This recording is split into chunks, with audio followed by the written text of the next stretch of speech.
time to abandon ship. Here we go.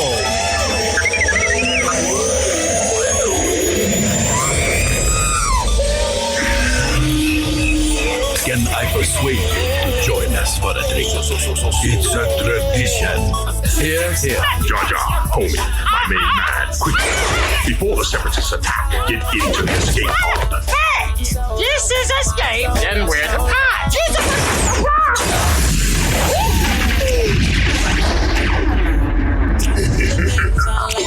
Welcome back to Star Wars Escape Pod and our Star Wars Visions review. We got quite a crowd today. We got a guest coming on the show, a good friend of mine, Ben, and we have Blake and Bryce returning as well. We're going to be chatting about all these shorts, the Star Wars Visions. The Visions project done by Lucasfilm in collaboration with multiple anime studios, which is pretty exciting. I mean, with Japanese culture influencing a lot of Star Wars, it's interesting to see the picture flipped. So we're going to be getting into all these things, our thoughts, what we thought about each one of them. Let's do it.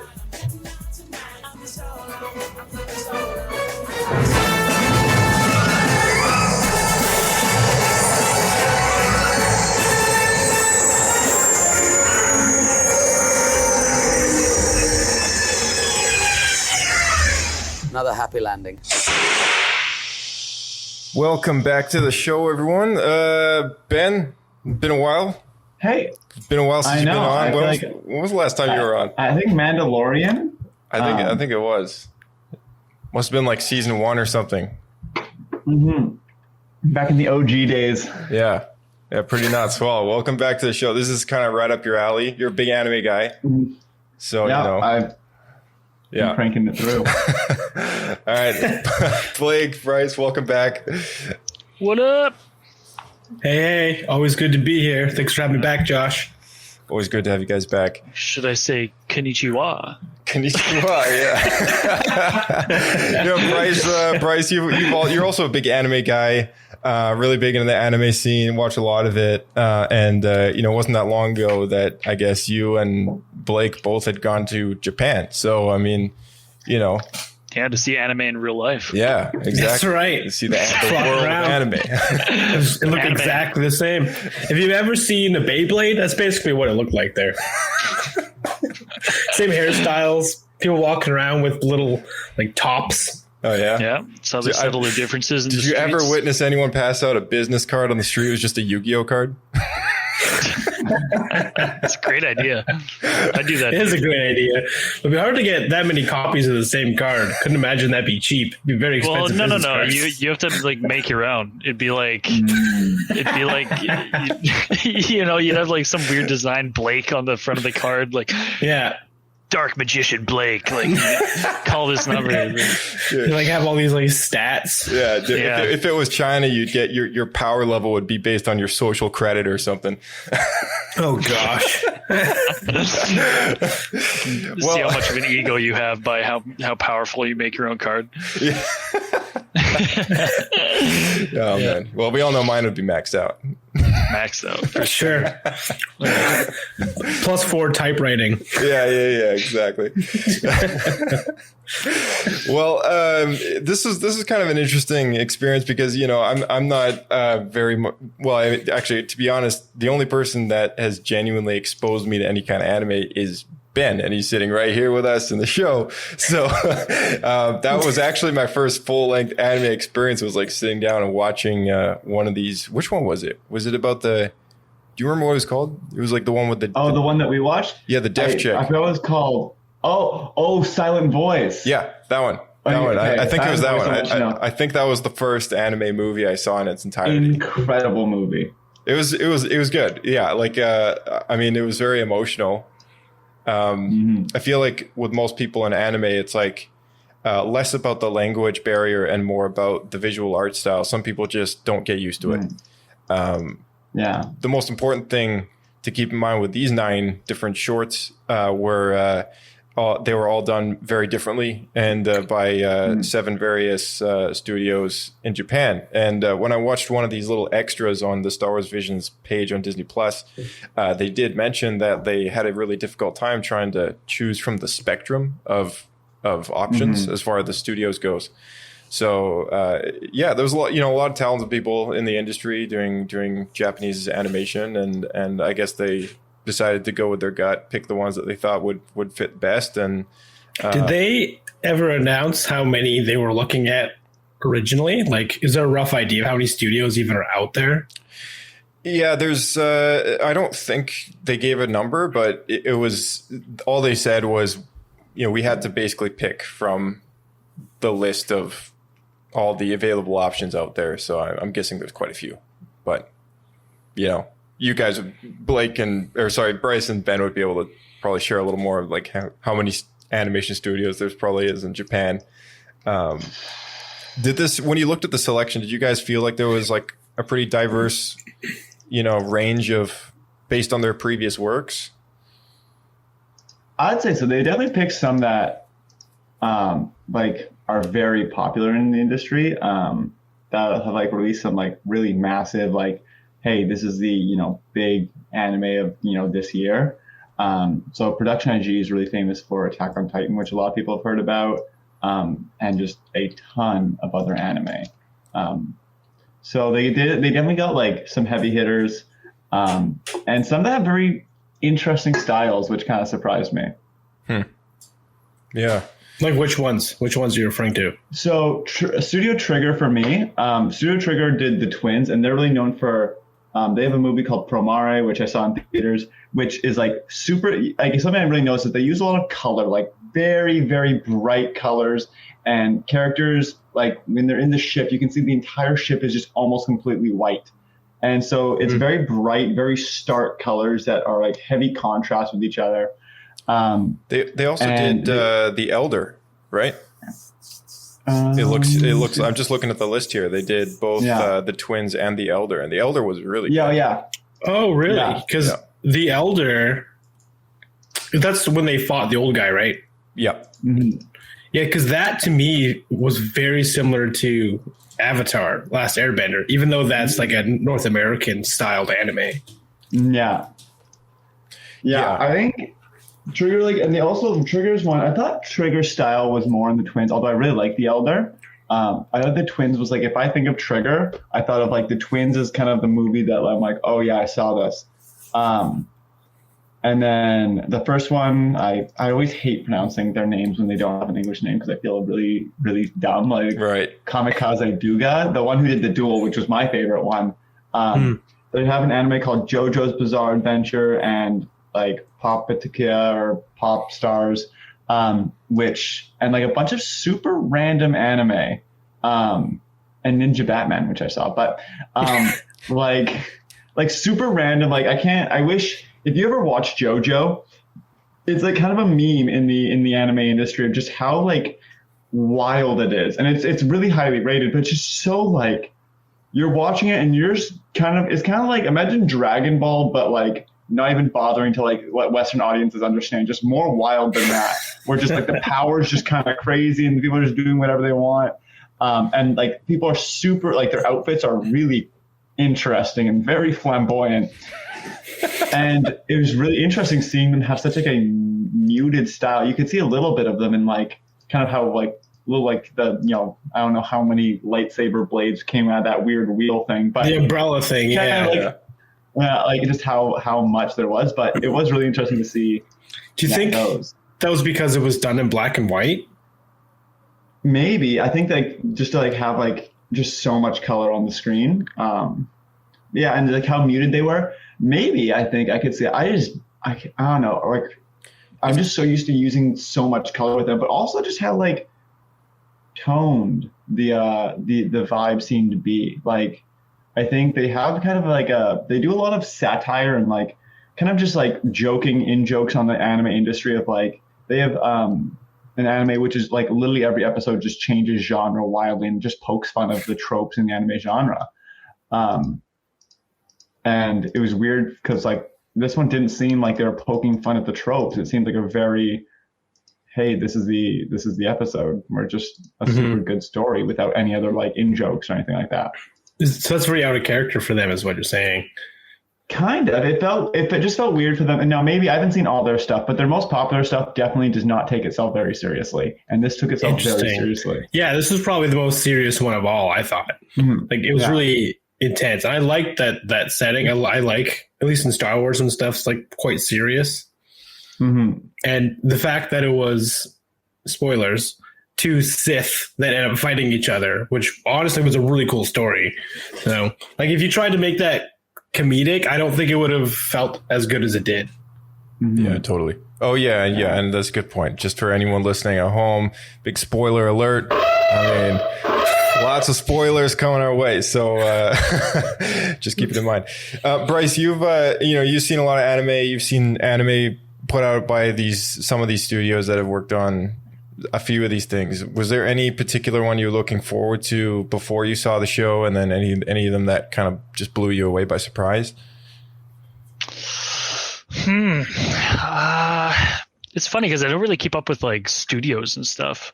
I mean, I consume a lot of anime shows, so I'm like, oh yeah, this one looks like this one, this one looks like this one. But as far as like studios go, I'm kind of like, I didn't really know what to expect. Yeah, I don't know. I kind of went in blind. Like, there's definitely ones that I enjoyed, much more than the other ones. But was there one that you just was there any thoughts of like, oh yeah, that one might be really good, and then you saw it and you're like, oh yeah, this is my favorite? I mean, the only one was the only one I was kind of like wondering about was that rabbit one. Right. And I was like, Mark Jackson. Yeah. Because that's something that is very popular, like recently. We've been seeing, like, I feel like a lot of anime come out that are like anthropomorphic, right? Is that the correct word to use? Yeah. Gonna go ahead with that. Yeah. But so that one was the one that I was like, okay, this is gonna either dive bomb or like, I don't know. Yeah. It's weird to have this mixed with Star Wars. A lot of people have a lot of different thoughts about right. these kind of yeah. All right, and for myself and Blake, and you and I haven't seen a whole lot of anime, that's for sure. But just in general, it's funny because I watched a lot growing up. Like I've seen all the Dragon Ball Z and a good chunk of Dragon Ball. Is that considered anime? All of Dragon Ball Z? Yeah. I think so. Yeah. Okay. All right. I've seen all of Gundam Seed back in the day because it was on like, I think it was on like Cartoon Network or Nickelodeon or something. Yeah. I feel like you've definitely seen a lot of the stuff that was on our like North American shows growing up, right? That have like been imported from Japan for our, that's exactly it. Yeah. Yeah. And like I've seen bits of like One Piece and stuff like that, but and then I've recently been getting into films, so I finally watched Akira for the first time like last year. Ooh. Right. Yeah. That was a good one. Weird. Though I will say part of the issue I had with it is I watched it so late that I've already seen so many things that ripped it off. I'm like, oh, that's where this is from, but it didn't also feel fresh because of that. You know what I mean? Mm-hmm. Did you have any particular short that kind of blew you away? My favorite was, I think it's called The Nine. Oh, the ninth Jedi. Yeah, I like that one a lot. To me, that one was head and shoulders above the rest. Like, it actually felt like a proper Star Wars story. And I would watch something like that as a series. Like, it was really well done. I like every level of it. Like, all the characters were super interesting. That was done by Production IG, which is like a really big anime studio. And the funny thing, this is just on their Wikipedia page, so I don't know how accurate it is, but it says that studio did contribute to the design of Nadar Veb, which is Kit Fisto's Padawan in Star Wars: The Clone Wars in the Lair of Grievous episode. So I thought that was kind of interesting. I don't know how they got involved, or with early on in the Clone Wars like that. Maybe it was just somebody was chatting with someone at Lucasfilm and they're like, hey, a couple of us would be interested in sending over some artwork or whatever. And maybe they just used the design. Like, I have no idea where that story is, but apparently. Was it his Padawan on Mon Calamari? Yeah, it was. Yeah. So, he's the one who died in that episode. Yeah. So because he was too headstrong for a Jedi. That's right. So I figured we would just go down the list and just talk about each one and kind of our thoughts. And I don't know about you guys, but I've put together just a score out of 10 Pablo points. We can also give it a letter grade, if you will, whatever you prefer, whatever your rating system is. And then I've also given myself an order of like kind of how I thought what was my favorite down to like my least favorite. But after seeing, I got to say, I've seen half of the extras on the Disney Plus page. And after seeing those, I've left my opinions the way they are. But after seeing those, I will say I have a little more respect for some of the ones I didn't like as much. So if anyone out there is like, oh, that one sucked, go watch the extras and just go through all of them. You'll be very surprised. In each and every one of these things, no matter what score we give and our thoughts on them, they're all very talented studios and people working on these things, and they did a phenomenal job in each and every one of them. So just wanted to say that before we start criticizing here. But yeah, let's start off with the Duel, which is the first one done by Kamikaze Duga. This was the one that was very much clearly inspired by Seven Samurai, Akira Kurosawa films. I did watch the extra for that. I've only seen half of those things, but I did watch the one for this one. And they talked about that in the extra behind the scenes, and they said it was makes sense. Yeah, very clearly based on that. What I also thought was very interesting is in the battle itself, like they pulled a lot of inspiration from the prequels. There was the duel that was going on. They had this fight on the log floating down river, and they pulled that directly out of episode 3 with the Mustafar battle on the lava river. And then again, when they get to the waterfall, there's this moment of separation when the Sith hits the waterfall with her lightsaber and just takes a swing at it. And it was their little nod of the head to Darth Maul hitting the laser wall in front of Qui-Gon before it opens up again. So I thought that was really cool. Like they just took a lot of this, it's literally just taking Star Wars, flipping it around and seeing kind of how that inspires Japanese storytelling in film and anime. So this one was my favorite one out of all of them. It's like a circle. They kind of rhyme. Yeah, it was. Exactly. This the circle is complete. This one is in my like top 2 for being the favorite. So yeah, what are you guys' thoughts on it? This was my number 1, but yeah, I didn't do my own rank. I just ran tier list. Yeah. And this one for me was my favorite. And I think this one and something I'm going to get to later. After I watched this one in Tatooine Rhapsody, I think it was episode 3. Episode 2. Actually, yeah. So I watched this one in Tatooine Rhapsody, and I like paused and I was like, man, what makes a Star Wars story feel like a Star Wars story? Because the duel, you could tell was like, as you said, like it very much felt like, hey, here's like a lone samurai just walking. You identify him as that. And even the stormtroopers, I think they had you could see the tops of their heads. They didn't have full mask, but like they made a bunch of changes. But I was like, wow, this felt like a Star Wars story. But yet it felt so unique, and it was such a cool melding of the two. I love the black and white. I love that like only specific lights were colored. I think it had everything for me. I really liked it. Oh, that's awesome. Yeah, that's good. No, I have to agree with that. And I ranked it number 2, same as you, Josh. But that's only because the Ninth Jedi was so good. I think if it wasn't for that one, this one would have been my number 1. And a lot of it for me was the tone. And I know Bryce brought this up while we were watching it. He brought up that it was very reminiscent of Kurosawa. And it's just such a good fit for Star Wars. Like this kind of like lone samurai shows up, and because that's basically what Jedi are, right? Yeah. Mm-hmm. Yeah. And they just show up, and then there's always, some evil battle, whatever's going on. And they help the helpless. And even though this one had a twist where the guy helping them was actually probably a bad guy, but we don't really know his story. And to me, the way they revealed that, I want to know this guy's situation. Like, it really drew me in to know. I wanted to know more about him. Like, I kind of wish this was an animated series. I would watch it. Yeah, just like get a 5-minute short every week and, follow the story of the Ronin. It's funny that you mentioned that, because this short is the one that will get a follow-up story in the form of a novel published in the Del Rey series called Star Wars Ronin. So it's the only one that's getting some sort of continuation.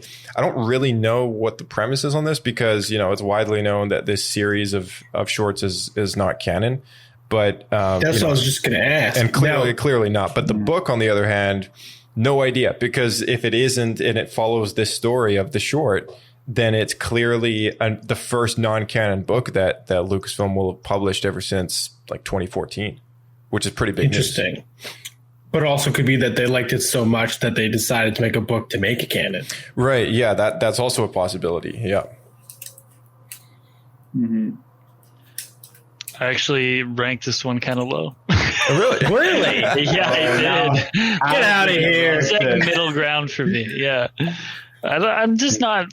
I didn't think that they I feel like I've seen the retelling done so many times, and like they didn't really expand on the narrative enough to make it feel like unique from the Seven Samurai story. But I don't know. And then I also feel that like I haven't seen very many studios like successfully pull off like a 3D look, like using 3D assets in anime. I always find that it's more restrictive. Like it restricts what they're able to kind of like do in the anime. So, but I still think it was a cool fight, and like I still like thoroughly enjoyed it. Yeah.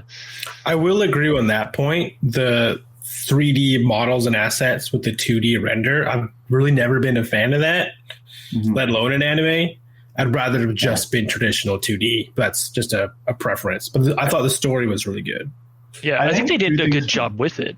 Like thematically, it was really good. Like the lighting and like the art direction was really good. I just think when you go 3D, it really limits like the kind of animation you're gonna see. You're not gonna see that like really big squash and stretch and like insane poses and like the stuff you usually see in anime. But I think it's really interesting because whereas in Western animation, we've basically now I have a friend who does 2D animation. He might be a little upset, but we've largely abandoned 2D animation in Western animation.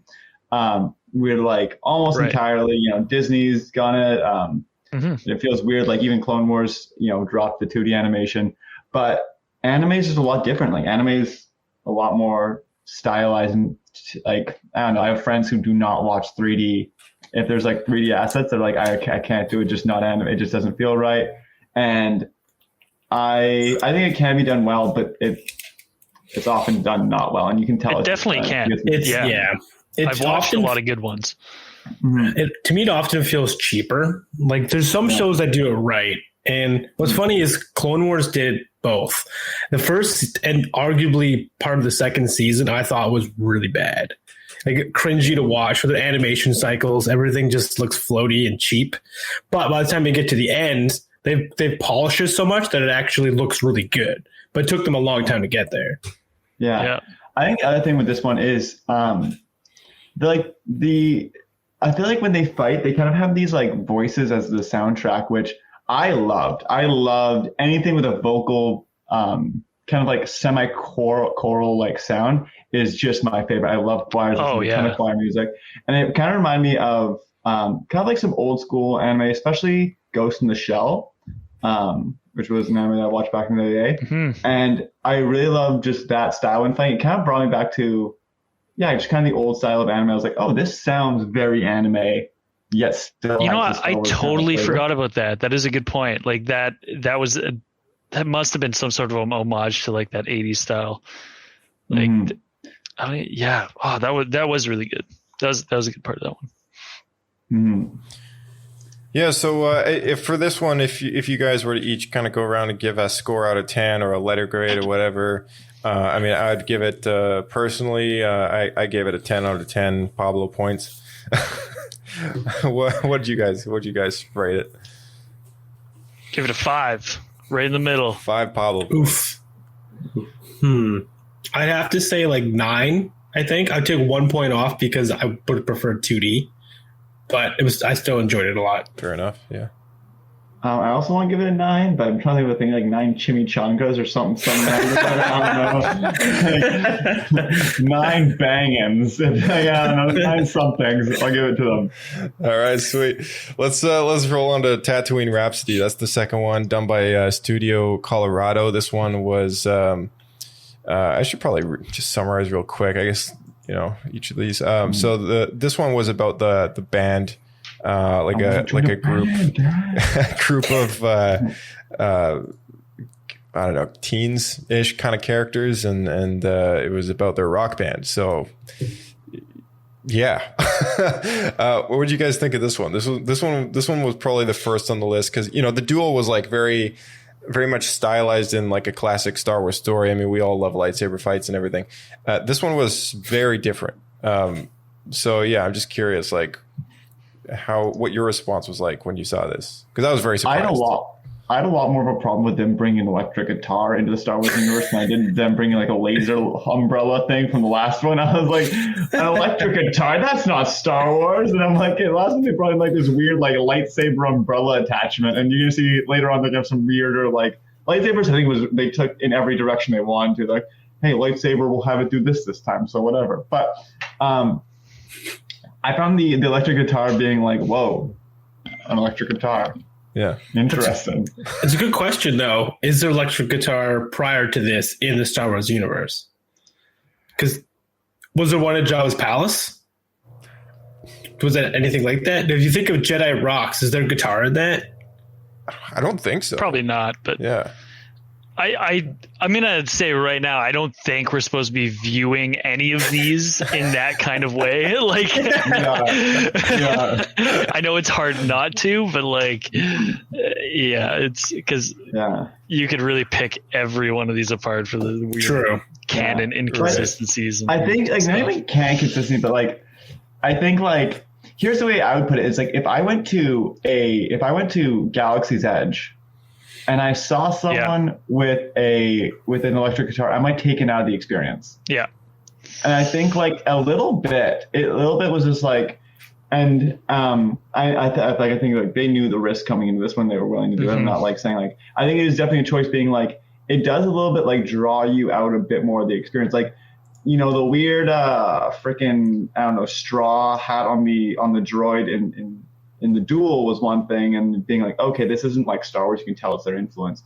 But like if I saw that kind of thing, I was like, oh, that's an interesting take on a droid. The electric guitar felt like, we're putting in an electric guitar because we want to do a rock band. But I mean, they want to do a rock band, and the story kind of needed it to be a rock band. It's true. You wouldn't recognize it without it. Right. Mm-hmm. Yeah, I guess the main character being this kid named Jay. He's a Jedi Padawan, and I guess they just wanted to tell a story where he struggles to find his purpose after, I guess, having an event that allows him to think that he's not worthy of being a Jedi Padawan anymore because he falls into this like a garbage truck or something, and there's like a hut named Geezer in there or something, and he just kind of joins their band. To me, that was the part that took me out the most. Like, he just gave up. Like I think his master died or something, if I remember correctly. Yeah, spoilers. Something like that. But it's still like everyone he knows is at the temple. Everything he's ever learned, his home, everything. And he's just like, I'm just gonna run away and join this rock band because I had a bad day. I mean, like, I don't know if I buy that. But obviously, he was not a very good Jedi. Like, he was messing up all. Being a Jedi is hard, though. I mean, like, maybe he's also like, hey, maybe I don't want to live a life of never having love in my life again. Maybe he's just like, But the thing is, was. Maybe he can make a bigger difference, if he's famous and like he's just going to be the next. I don't know. Yoda would not be impressed. If there's one way that is a path to the dark side, it's definitely rock and roll. Learn the rock side, you bastard. And their band is called Star Waver. So, that was a pretty Star Warsy name. But I thought it was kind of funny that they chose the setting of like the pod races for them to play at. I thought that was that was cool. Fun. Yeah, I thought it was cool. I don't know about you guys, but this one, as weird as it was, I actually was surprised about how much I enjoyed watching it. I agree with that. I gave it a 7 out of 10 on my score chart. And I think it's just because I was like, oh man, like this is where it gets real anime style right here. And then I was like, oh, you know what? That actually wasn't that bad. Like, yeah. Yeah, I agree. It was cheesy. I feel like part of what made me dislike it a little bit was that it was immediately after this like super serious anime. It was kind of jarring, right? Going through that transition. Obviously, they're just supposed to be kind of their own thing. So, yeah. Like, it's not their fault in any way. But that order, I feel like, did influence me a little bit. That's fair. Yeah. Okay, but how cute was Boba Fett? Yeah, it's like a chibi. It's like a giant head. Oh, it's worth noting. So we actually watched half of them in Japanese with subtitles. The other half we did in English. And no matter how you choose to watch these, your experience is going to be unique in each aspect because, of course, viewing it with Japanese audio, you're getting the authentic recording and, the actual animation that kind of goes with the lines. And whereas the English dub has a very prominent cast of voice actors and people involved. And I was quite blown away by some of the names I saw on the list. So doing half and half was kind of cool. Your experience has never really, I guess changed too much, but there is a moment where I think there was one of them that I think it was this one that we changed it. Was over this to, one? Yeah, we changed it from English to Japanese, and it was like, oh, the lines just work so much better. Like it works so much better, right? Yeah. I think we're like he had just started like singing the song at the Blue TV Classic, and I was like, okay, this is gonna sound way less awkward if we change it to the Japanese. It's actually because the lyrics are. It's not how. Like it's very much an anime theme song, right? Yeah. Like when you hear an anime theme song in English, it just sounds so goofy. Right. It doesn't sound like gotta catch him up, catch him up. Okay, says the Pokemon theme is not a banger over there. yeah. I used to rock out to that all the time. So hey, careful what you say. Well, I think that one was the one made for But no, that was made for the English show. Yeah. I think so. Yeah, it is sometimes interesting. Yeah. Yeah, but the direct translation can sometimes be kind of jarring. So I was glad we turned it over to the. Yeah, it was Japanese definitely that was a point of wisdom right there from an experienced anime watcher. There's a big discussion in the anime world is do you watch them sub or dub? And I think certain anime you'd be like, oh, okay, like there's an anime set in New York called Baccano where if you listen to the English cast, they all have these like really thick New York accents about the mafia in New York. And it's like, you have to watch it in the dub because like all the English cast just sound so on point. And other ones, I know people who are like, if you watch it on English dub, like, why are you even watching this? But I always wonder, is like, maybe it's just the words they're saying are just kind of cheesy. And because it's in another language, we don't notice. And I'm wondering if the Japanese people are like, man, it's cheesy when I hear it in my own language. It's just, what the heck? It's like, hey, free yourself. I think, but maybe it's just fine, right? Maybe that's like, this is what we love. Yeah. I think that's a cultural part thing. of it. Yeah. I think part of anime is like embracing the cheese, right? Like embracing we know life isn't like that. That's why this is a cartoon. Embracing the exaggerated style. Yeah. Totally. So what'd you guys give for a score? I rated mine like 2 to 10 because there's 9. I can't give anything Star Wars a 1. So right out of 10, This one I put as number 6. So Like a again in the 6 out of 10? middle of the road. Yeah. Yeah. I actually go ahead. I was gonna say I basically had 3 tiers, and this was on my 3rd tier, so it was on my bottom tier, but with like a good company in there. And out of 10, I'd give it like a 5 chimichangas. 5 chimichangas. As far as like rating them in order, I put this one at number 4 because I actually had fun with it, even though it was quite cheesy. Mm-hmm. And if I were to give an actual rating, though, I'd probably say somewhere around like a 6 out of 10, somewhere around there. Yep. Yeah. I think like Probably, as far as like Star Wars, like it's less Star Warsy, but it's very anime. Like, I don't know. Yeah. There's an anime that I watched about a zombie pop star group, which sounds kind of weird, but basically these are all like girls who have died.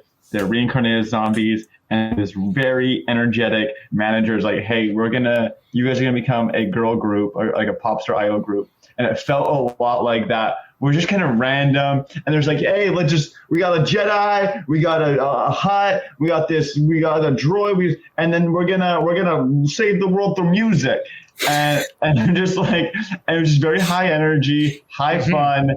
Nothing really made that much sense. Like Jabba the Hutt's like, hey, you could either kill us, or wouldn't it be sick if you signed us though? And he's like, yeah, good point. Maybe I'll sign you. But it's just kind of like, whatever. And I just watched an anime which has that. Although the other one just has the manager in the other show just carries it. But zombie pop star group, it's called Zombieland Saga because Saga is a part of Japan that they're trying to save with pop zombie group. It's weird. But this kind of thing, we're just like, hey, don't kill us. We could be a good band. And it works. Yeah. There you go. You find a mob boss, just get him to sign your band on the record deal. That's all you got to do. Life-saving moment. Kind of quick. All right, we got the 3rd on the list. It's called The Twins, and this is the one done by the first one done by Trigger Studios.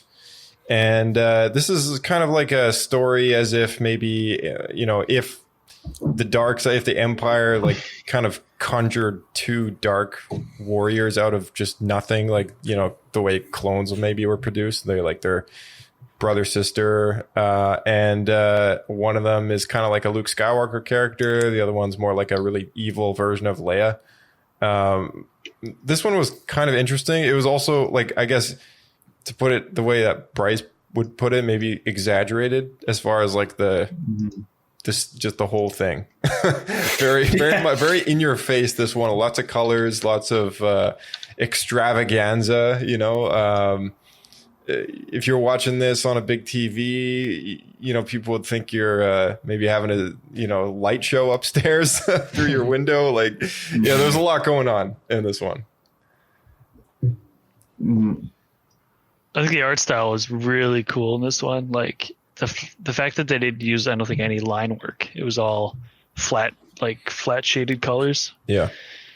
Which I think is like kind of pretty hard to do. And I don't know. I think it was a good stretch. And I guess my impression of the animation too was like, it's so funny because some shots seemed like a little bit lazy and some was like just pushed like crazy. It reminded me of like, if you guys have seen Redline, it's like a racing anime movie where they just like kind of tell. It's like how they portray speed, and they just stretch, the vehicles, and if something's going fast, it's like stretching across the whole screen and like warping. I always think that's pretty cool. I thought, yeah, I'd like to see that. Yeah. Mm-hmm. What about you, Ben? There's a movie also by Studio Trigger called Promare, which is about these firefighters, but instead of firefighters, they basically have to defeat the fire and like fighting because the fire is. Anyway. But it uses this, it's like, imagine this style, but like turned up even more, with just as many bright neon colors are shoved at you. And it's super cool. If you're not having a seizure, you're really enjoying it, but it's like as close as you get to that edge. And I saw this one. I was like, okay, I see it. I see Studio Trigger, and I'm here for it. I like their style. I'm here for that. What about you, Blake? What did you think of this one? I like the 2D aspect of it and that side, but I had a hard time getting past just how cheesy the dialogue was. Oh my goodness. I really struggled with this one. The dark side, brother. Yeah. Oh, Just soak it up. You have to like just embrace it. I couldn't do it though. The amount of dialogue too much. exposition. Oh, What there is was being so Queen's much. Born of the dark side? Is that just cloning? But of the dark side? Like, Yeah, clearly it did Born not of the work. dark side. Yeah. Their dialogue expedition, definitely. I was like, if they say we were born of the dark side, a lot of anime does that. Me and my friends will often joke of like, it's the kind of classic, like, we say our attacks every single time we do the attack. I'm like, dear God, please. I say what I'm feeling, what I'm doing, you know. Yeah.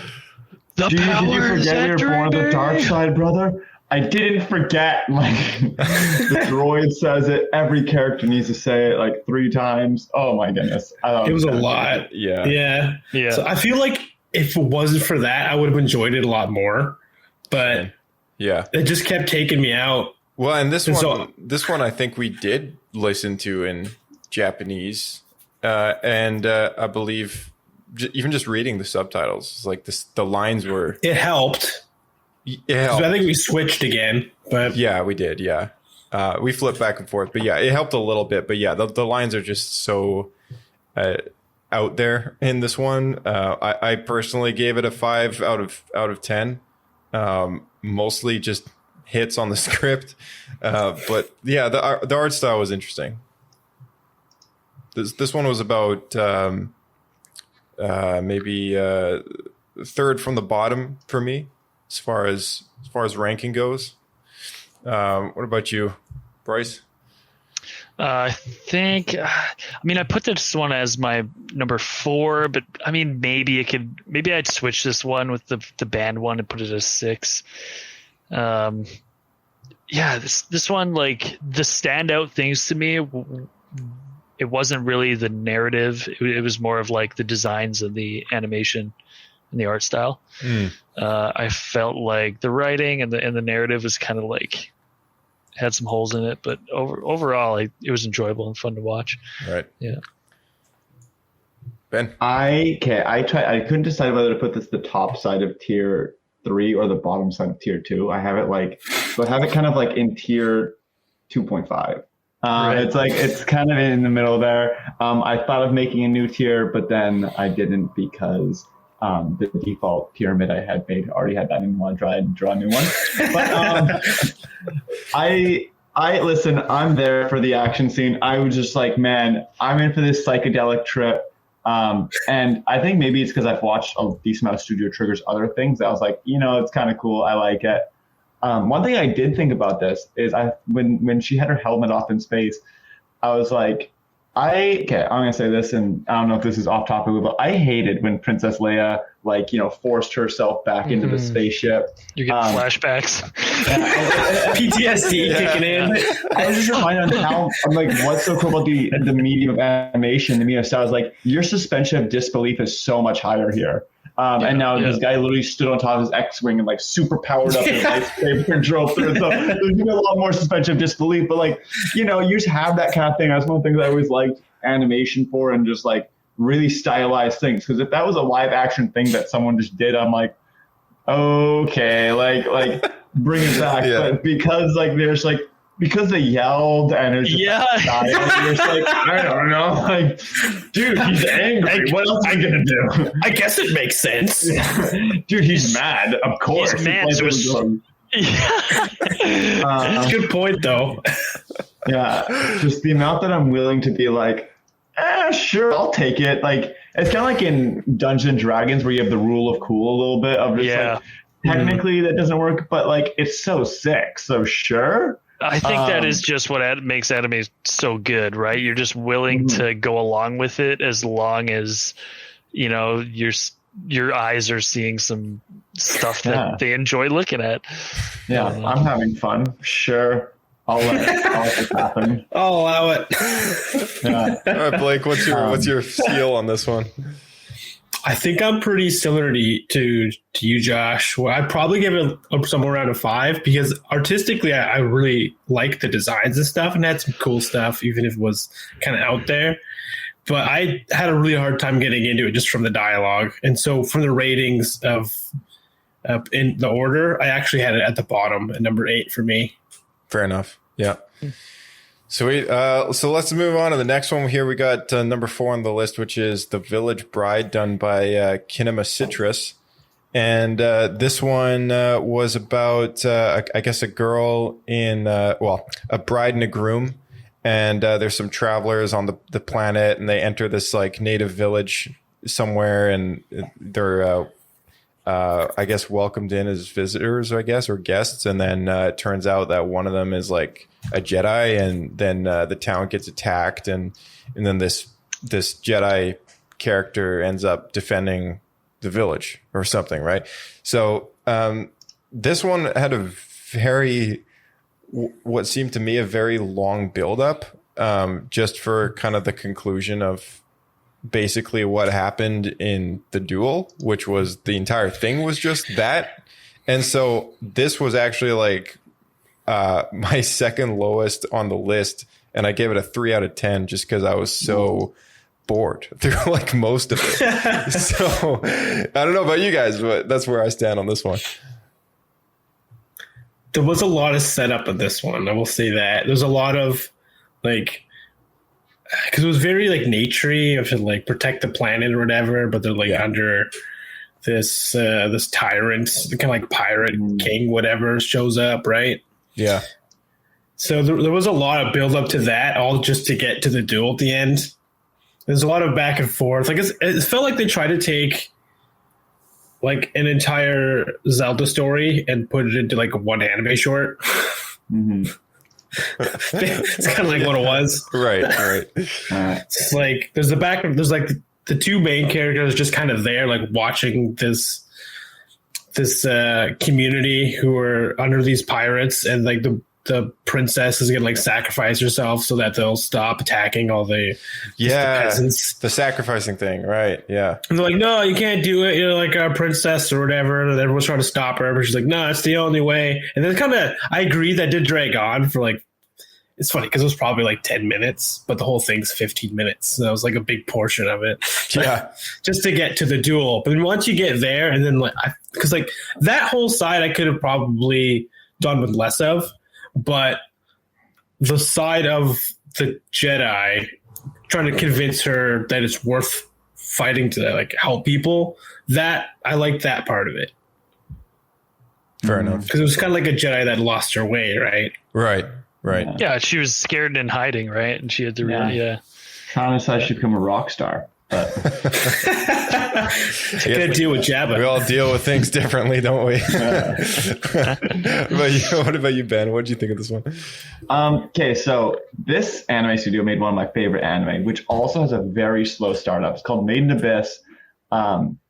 And so first of all, there's an author that I listen to, and like he has a series on writing books and how he writes his fantasy novels. And he talks about how quickly you should get your book to start going.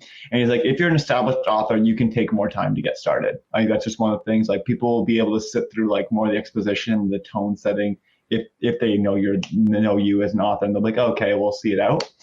And I think because I knew some of their other stuff that I was like willing to be like, hey, this is kind of cool. I'm also a sucker for like, I don't know if you guys ever played like Kingdom Hearts or any of those games that just have like this super like, there's a skit by ProZD where he's like, has this like weird guy. And he's like, do you think the lightness will take over the dark? And this other guy is like, do you think the darkness will take over the light? And they're talking about like random things for so long. And I'm always a sucker for those kind of things where it's like, you know what, just random exposition that I don't know if it makes sense but feels deep. It always gets me, and I hate it. So I was okay with that. Also, I could not believe that this man was just carrying this huge like litter thing on his back up a mountain. I was like, dude's shredded. Yeah. Give that man some respect. The man horse. I agree with that. Yeah. He's like carried an entire body in like one of those like pet packages up a mountain. There's like two people sitting in it or something. Yeah. So I kind of like that. I kind of like the discussion on like etiquette of like, hey, like when they offer you a drink, even though they're sad, still drink it. I thought that was kind of cool. I wish I just felt like it was more tied thematically together. Yeah. Like I felt like it had some cool parts here and there, but I didn't feel like, whoa, here's how the duel really felt like the other parts. Yeah, and I think they tried to. I think yeah, maybe like it felt a bit imbalanced, like it didn't feel correctly weighted, because I liked what I saw. I just thought maybe there just need to be like a minute or two taken from the start and added to the end. Like there wasn't enough I actually really like this one. Like I love the build up, and I love how serene it was, and I kind of enjoyed like the journey and like the slowness. And I'm also a big sucker for like a cute romantic couple, just like hanging out. I love that shit. So like I don't know, I really enjoyed this one. I thought it was cute and nice, and I like the designs as well. I thought they were kind of like, even though the guy's bucket hat that somehow is like a rocket. A bit strange, a bit strange, not gonna lie. I like the design of that guy. I like that he wasn't a Jedi. He was just like some dude, like a sniper. I like that a lot. I feel like the entire time that battle's going on, at the end, she must be just standing there, right? Because like we get a shot of her like revealing, and she like redirects the blaster bolt back into the guy's hand, and and then there's like a solid 30 seconds of animation before you see her again. She must just, I thought they could have done something with her at that point. Like instead she's just kind of like waiting and looking cool like a Jedi does. But, nice. Overall, I really like one thing about this is that, so the I think the Kame something Citrus, I can double check what the name of the company that makes this, but they make an anime called Kinema Citrus. They make one called Made in Abyss, which like super cute designs, but is one of the like not like most disturbing, but just one of the most intense, and just like, listen, people are gonna die here, and like they have like kind of cute designs. And I don't know if I was the only one who 100% thought like the granddaughter's sister was absolutely dead. I was like, boom, blast. I was like, this is the company. They just have cute designs, happy, bam, dead. And I was like, 100%. Because their other one, they just like their other anime, Made in Abyss, 100% that character's dead, and also you're seeing a lot of blood. So it was interesting that I was like, she's not dead, but I don't know, was I the only one? Did you guys all like, she's not dead? She's like, no, it's funny that you mentioned that because I haven't seen any of their previous works. I guess like maybe you went in with that expectation, right? Like, oh, this studio did that. Like this one's going to be like the one to blow me away and kill everyone. And, it's going to be the surprising one. But, I didn't have that going into it. So I didn't expect it. And, being, I guess maybe in Star Wars fashion, it just played out the way that normally would, like in a movie.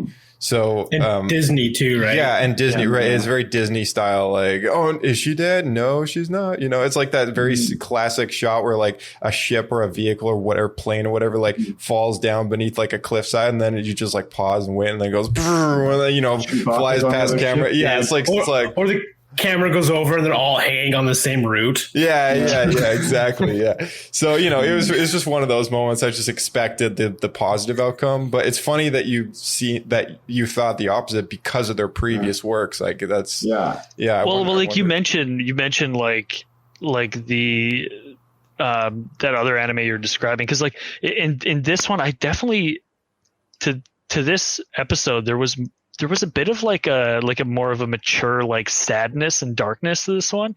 True. And I think I was definitely feeling that, like, and I think that's partially why I like this one. Like it feels, I don't know. Yeah. It felt a bit more realistic and mature.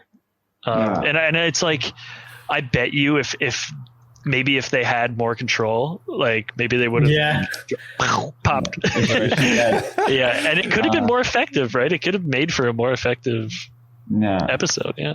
So as far as this one goes, I gave it well, I already mentioned this, but I gave it like a 3 out of 10, and it's the second bottom of my list. But yeah, what'd you guys put it? Just going around, giving your scores.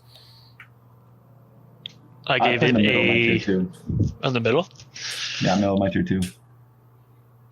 I think I put mine as my third.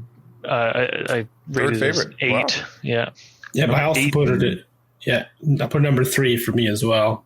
Yeah. So Josh is just a detractor on this. No, one. I'm the one that hated this one. Yeah. Yeah, I remember. I remember watching this, and I was like, at the end of it, I was like, man, oh, I loved it. Josh is like, that was so boring. Yeah, that's right. Yeah.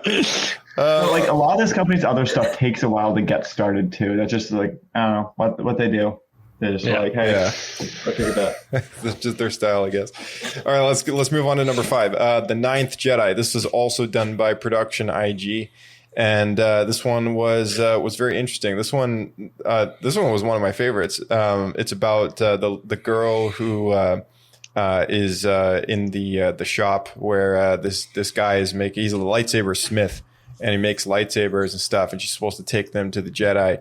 And takes them at a time. Don't forget where the Jedi have lost the ability to create their own lightsabers, and no one knows how you make them anymore. Right? Yeah. It's set in a reality in which I guess is somewhat inspired by reality, where there were just samurai sword makers, right? Like there's the people who wield them, and then there's people that make them, right? So it was like kind of rooted in that mindset, which I thought was really interesting. They kind of expanded this idea of the kyber crystal as well, and how the crystal itself changes color depending on your allegiance in the Force. And I thought that was one of the coolest things that came out of this episode. And there's a big plot twist where we find out that the Jedi are actually spoiler alert.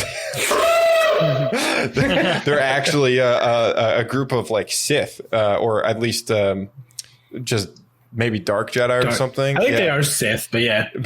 And I thought that was really cool. And then the one that we thought was like in charge of all the Sith or whatever is actually like the Jedi, like undercover and everything. And it's like, surprise. And, just the big duel happens. And man, it was sweet. It's kind of like that old Pixar short where there's that old man who's playing chess, and he one guy falls over, so spins the chessboard around, reverses it on him. Yeah, exactly. This one, aside from the duel, was in my top 1 and 2. I can't really place one of them above the other, but this one I gave a 10 out of 10 to. So yeah. What about you, Blake? What do you think of this one?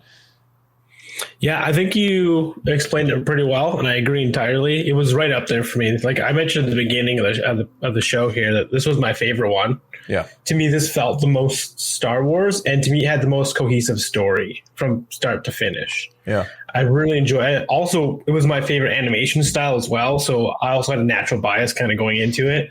But I thought the twists were good, and I actually didn't expect it, which is even more surprising, because I feel like twists, you can almost always see them coming these days because you've just seen so many different media. But this one actually caught me off guard.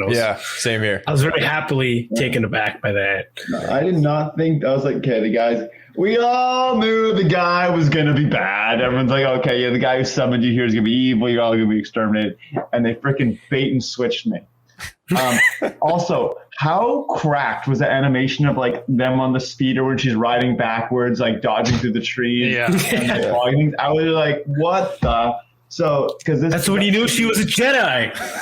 Dude, I was like, dear God, they just animated that. They also did Production IG is probably the most famous one. They did Attack on Titan, and it reminded me of when they're using their omnidirectional to go through all the things. That's what it reminded me of. I was like, whoa, you're just moving so fast. And I can also identify exactly the moves you're doing. It's not just hey, we're going to draw blurred lines to simulate speed. I was like, I can identify what's happening right now, and I can feel that's moving very quickly. Yeah, Bryce, you mentioned that going into this one, you thought that the design work in this one was really cool as well. I mean, we all did, but I remember you pointing that out. The walrus guy. I thought this was such a brilliantly whoever did the world design and the I thought it was so good. Like I'm gonna rip so much of this off for D&D games. And like it was like so many good ideas. Like the fishing things or like pulling asteroids down to the planet. Like I've never seen that before. It's super cool. Like the design of like an upside down Jedi temple in orbit, like so cool. My favorite thing was the old droids that kind of like ferry people up to the Jedi temple. I thought that was such a cool like character. Like he's all rusty and he's like, I don't want to take. He's like, what if I give you a break? Yeah, I'll give you $1, and he's like, okay, I got nothing better to do. Like take it up there. He's like super slow, and all of his other buddies are like all rusted and not working. I thought it was so good. Yeah. So what do you give this for a rating then? Oh, this is my number 10 as well. This is my top. This is your top one. Okay. Yeah. All right. Yeah, and the twist worked, and like, yeah, I thought it was great. Ben, what'd you give for a rating on this one? It was between this and the Duel for my top two. I had them. I was trying to decide, but I eventually put the Duel just over it, just because I thought it was such a nutty move to go black and white like that charcoal. So this is my number 2. All right, and then Blake, the same for you. That was your number 1, right? Number 1, yeah, 10 out of 10 for sure. That was a good one. I there's nothing I disliked about it. Like every level, I loved it. So I think out of the group of us, then this one is kind of the common favorite, I guess. You know, between number 1 and 2 position. Like, I really liked how slippery I felt the ice to be when they were fighting on the ice. Like, these stats, I was like, I feel like this is how I would, like, it's kind of awkward. They slide and just like how many steps it takes for them to like gain momentum. It felt like ice, which I kind of like. I really liked the droid design. I pointed it out when I was watching it, but the droid nicknamed 49s, which is his actual name is 99-99. He's like a little. He almost looks like a little canister with a ball for a head and like 2 tiny little like stick arms that come out the side. And I thought that was like, it was a very anime looking design, but it also kind of felt like it could be in Star Wars somewhere. And I thought that design was pretty interesting and neat because, you know, we'd never seen a droid that looked like that before. And you know, droids are such a big thing in Star Wars. And like, not only are they probably the majority of like merchandise, I mean, the amount of R2D2 and BB-8 stuff that you can buy is kind of nuts. So I wouldn't be surprised if they start cashing in on 49s. But it was a pretty cool, neat little droid. So what you guys? What was your take on the lightsaber like allegiance thing, like the color? Like I mentioned I thought that was really cool. But did you guys have any thoughts on that? I've actually talked to you, Josh, before about how much I wish that there was something more about lightsaber colors. We had this conversation on how like there's so many like little fan theories of like, oh, it means this, and the purple means that you're Samuel L. Jackson. But I think I kind of like that they did something with it. This party's over. They did. They did something with that, right? It's just like, oh, like it actually is reflective of something, and it reflects like you and like your force potential. I'm like, cool. I just really like that. I don't know, there was something there. So it wasn't just like, it didn't work with the green screen or blue screen, so we decided to change the color. And then the red was just generic evil, and then black is if you're a Mandalorian because it looked cool. It's funny because I can think when we were all young and playing with toy lightsabers in the backyard, you know, we all kind of came up with our own stuff back in the day, right? It's like, oh, if you have a red lightsaber, you're the bad guy. And, you know, if you're a green, like you're a master and this and that, whatever. I know I thought it was pretty neat. And like, there's that one moment where the character has like a change in allegiance and it goes from red and transitions to purple. And I thought like that was such a cool little like scene that I was like, wow, like that's neat. That's really neat. So, I agree. I actually really liked it. I'm not sure how well it would work in like the rest of Star Wars. Right. Because I feel like it could get kind of muddy. But as far as like being able to read people's allegiances and stuff like that, I thought that was a really cool idea. Yeah. And obviously get away with it because it's kind of its own universe. But if they wanted to make that, if that was the canon, I wouldn't be opposed to it necessarily either. If they made a special, maybe like a certain kind of kyber crystal that maybe did respond that way. Like I could, from like a certain planet or something. Right. Maybe it had something to do with midichlorians. Don't worry, that word is not banned on this podcast. No, it's not. It's welcome. Let's move on to the next one here. We got number 6 on the list, which is done by Science Saru, which is Toby, or otherwise T0B1. And this was about a little robot character, or an android perhaps, which is built and it kind of reminded me of Pinocchio. And it turns out that his professor is like a Jedi master who's like a scientist kind of guy. And he's sort of been teaching Toby the ways of the Force in a very scientific way. And then a time comes where Toby kind of has to take over and kind of become his own Jedi. So, was something that he kind of dreams about becoming. So, I guess it was about a character who's kind of doesn't seem to be intended or built for a certain destiny and ends up taking that on anyways, maybe. But this particular one, I went in the moment we started it, I was like, oh man, like I'm gonna have a hard time gripping this one. And it was a little better than I thought it would be. I gave it a 6 out of 10, kind of midway on the scale. But Ben, what did you think about this one? I thought it was Astro Boy, the Star Wars version. Yeah, that's what we said. That's what they said too. Yeah, I was like, wow, I just saw Astro Boy again. It definitely just reminded me of like retro anime. It had that, like old school flavor. I thought it was a little bit simple in its tone a bit. I like some old anime and stuff like that, but it definitely was not my favorite. I also, it wasn't my favorite. I thought it was good. I enjoyed it a bit, but it wasn't like if someone hadn't seen it, I'm like, dude, you should really watch it. Like I might've been with some of the other ones. It just didn't feel like it had like this is like a very interesting identity tone theme to it. Like at least for me, the Rockstar one was like Tatooine Rhapsody was like, you know what? If you want a rock and roll Star Wars story, here you go. But this one was like, it's like kind of cool-ish, but it didn't like it has its own very specific identity to me. Yeah. Yeah. What about you, Blake? It's funny because as soon as you said like it was Pinocchio, I'm like, oh yeah, of course it was Pinocchio. I didn't even like when we watched it, I didn't think about it. It was exactly what it was. Yeah. Because it's just instead of being a real boy, it wants to be a real Jedi, right? Yeah. Yeah, pretty much. I didn't expect the grandfather, whatever, to the creator guy to be a Jedi. That actually surprised me. Right. Mm-hmm. But same as you, I didn't have high expectations going in, and it did end up being better than I had anticipated. I probably won't rewatch it, but I thought it was kind of neat. And he's like they're trying to like terraform this planet that's been like, I know it's bombarded or whatever. It was all desolate now. It was, I don't know. Yeah, its own kind of thing going on. I thought, it was pretty decent. This one was the one that they brought in, or I guess were clearly inspired by the more recent activity with what they've been doing with the Empire between episodes 3 and 4, and used Rebels and Jedi Fallen Order as inspiration for their Inquisitor character as the villain. You've seen all of Star Wars Rebels. Did you have any thoughts when you saw there was an Inquisitor that's like popped up and it's like, oh, hey, like they pulled a card out of the Star Wars animated series and, My question would have been, what number was he?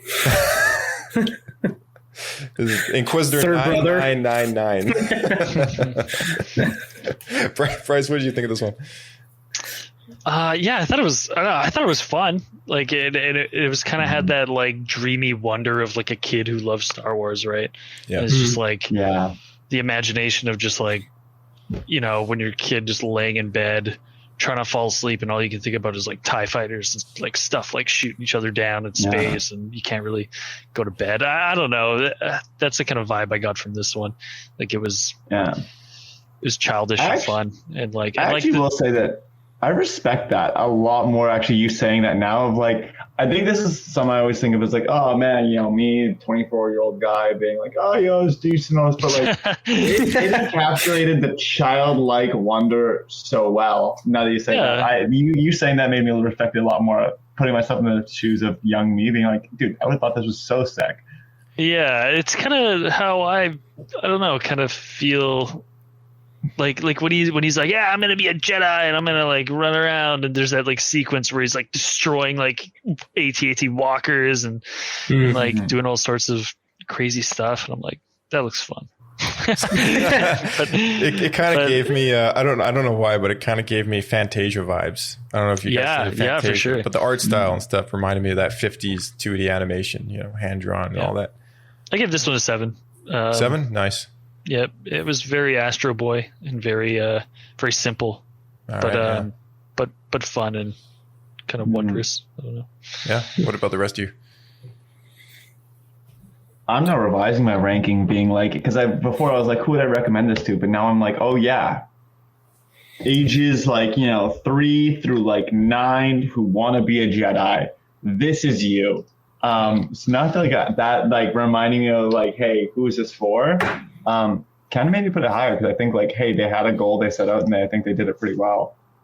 Still not, Ben Demian currently as he is his favorite, but I want to give respect where respect is due. I'm like, I think they had a purpose and they're just like, hey, I think they did really well. So I'm going to that high tier 3 for me. Nice. Okay. Fair enough. I had it at number 6. So this is with 1 being the highest, kind of 6th in its place. And I probably give it a 6 out of 10 Papa points as well. Yeah. So Yeah. I'm at 6 out of 10 extra Papa fitting. points. Yeah. Yeah. All right, sweet. Let's move on to the Elder. Number 7 out of the 9 shorts. We got the Elder done by Trigger Studios, and I guess this is the second of theirs. Their first one being the Twins, so we're back onto Trigger stuff. The Elder was pretty cool. This one I remember we switched back to English because it was less cheesy and more serious. And when we switched back to the English dub, it was actually really well scripted. Like the lines were, I remember, pretty nice. And I thought the idea of having like a Jedi Padawan and a Master, this was the only one out of all 9, I think, that really had this authentic kind of Jedi Padawan and Master Qui-Gon Obi-Wan dynamic going on. Like it was the only one out of all 9 that kind of did that again.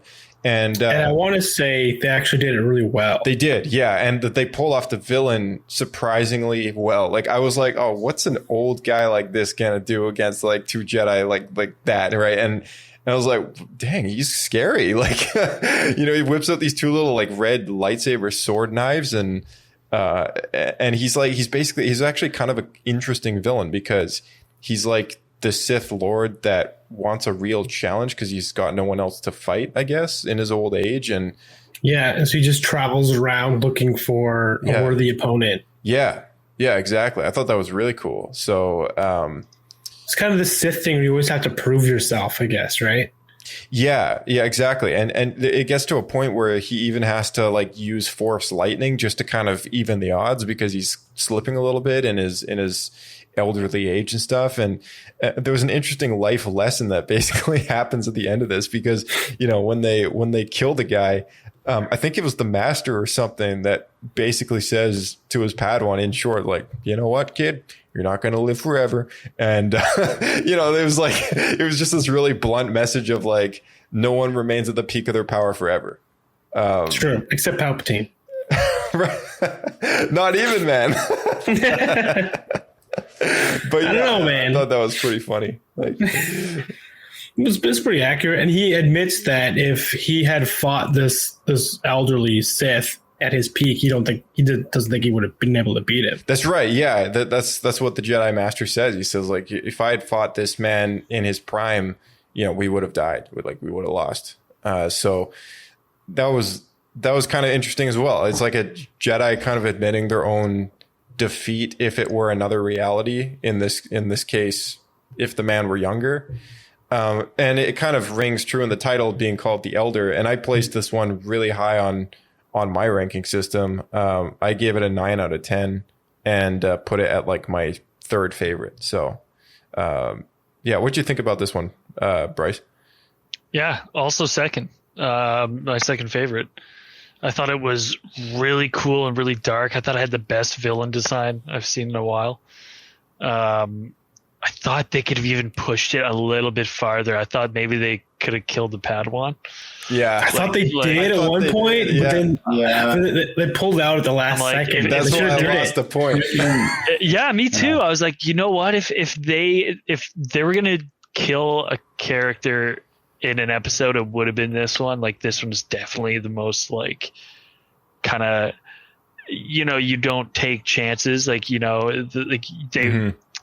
It's almost like they wanted to be like, yeah, that's why you don't go on your own and like see, you know, glory. You know, I told you, and now you're dead. Almost like a backwards version of like Qui-Gon and Obi-Wan versing Darth Maul, right? But instead of the Master dying at the hands of a young Sith Lord and the Padawan coming out on top, this one could have been the Padawan dies from an old Master Sith Lord and the Jedi Master comes out on top. Like, it could have been the reverse. Opposite, but yeah, I guess they pulled out. That's why it loses a point. I thought it was a cool glimpse at like a possible like world as well. Yeah. Like, it was such a small piece, but I had a lot of questions at the end that I wanted answered. Like, what's going on? Like, why are there, you know, like, are there other Sith out there? Like, what kind of Star Wars universe is this, or like this alternate kind of universe? Yeah. They did a lot of world building in that one too, which I thought was super cool. And one thing that they did that I hadn't seen in a long time is they actually had the rain steaming off the lightsabers. Yeah, so cool. Haven't seen that since the 2D Clone Wars series. Yeah, I was gonna say the old Clone Wars, like the Samurai Jack style, that had it. But other than that, we just haven't seen that, and it's such a cool effect. I love that. Yeah. So I didn't throw in a mention for that, but I'm right on board with you guys. Like, it was my number 3, and I loved every part of it. It felt to me like it could have fit right into like a KOTOR era story, or we were talking at the time that it could be like a really good storyline to fit right into the High Republic as well. Yeah, it did feel a bit like that. Hey, like it could fit in with like an Old Republic kind of. Oh yeah, vibe. I could see that being like an Old Republic novel done in like 2000. Like, would have fit in so well. Whoever, go ahead. Whoever did the story for that, like, they knew exactly what they were doing. I was really impressed. It was a good one. Yeah. I was going to say, it's so funny how, like, there are certain, like, 5-second moments that can turn something from a, you know, like a 6 to a 7, or like bump it up a bit, like that, like a lightsaber in the rain. Right? Like, and they were just like, yeah, take my money. Like, that was cool. That just does it for me. I love stuff like that. What about you, Ben? What was your thoughts on this one? I thought, okay, I'll be honest. I thought the beginning, you know, Josh, which one did you say you watched the opening and was like, man, this is going to be a rough one? Oh, that was Toby. Okay, but I think this was mine where I was like, I started watching, I was like, we're in a ship and we're just chatting for a couple minutes now. And I was like, okay, cool. And then it got going on the planet and I really enjoyed that more. So the beginning, I was like, I didn't have high hopes. I was like, okay, you know, it all just, you know, we're in the ship still. We're still chatting the ship, you know, okay, we're getting off, we're chatting more. I think him not dying dropped me a bit because I'm like, so you're telling me that he just sat there in the rain being like, yeah, he's definitely dead. No, he's definitely dead. Just chilling in the rain, waiting for the guy to come, being 100%, didn't even check, didn't nudge him, didn't see he was breathing still, whatever. And I think that kind of annoyed me a little bit. I was like, if he just died, that would have been kind of sick. Or maybe like last breath through the lightsaber, and that was his dying thing. If you want to give him a little bit of something, just probably be like, oh, you know, Force gave him a little bit more for it. It does make me wonder, though, if he was supposed to be dead, and then someone in Lucasfilm was like, "Nah, you can't do that." Yeah, it makes me. And so they just brought him back at the end. It's like, oh, it never happened.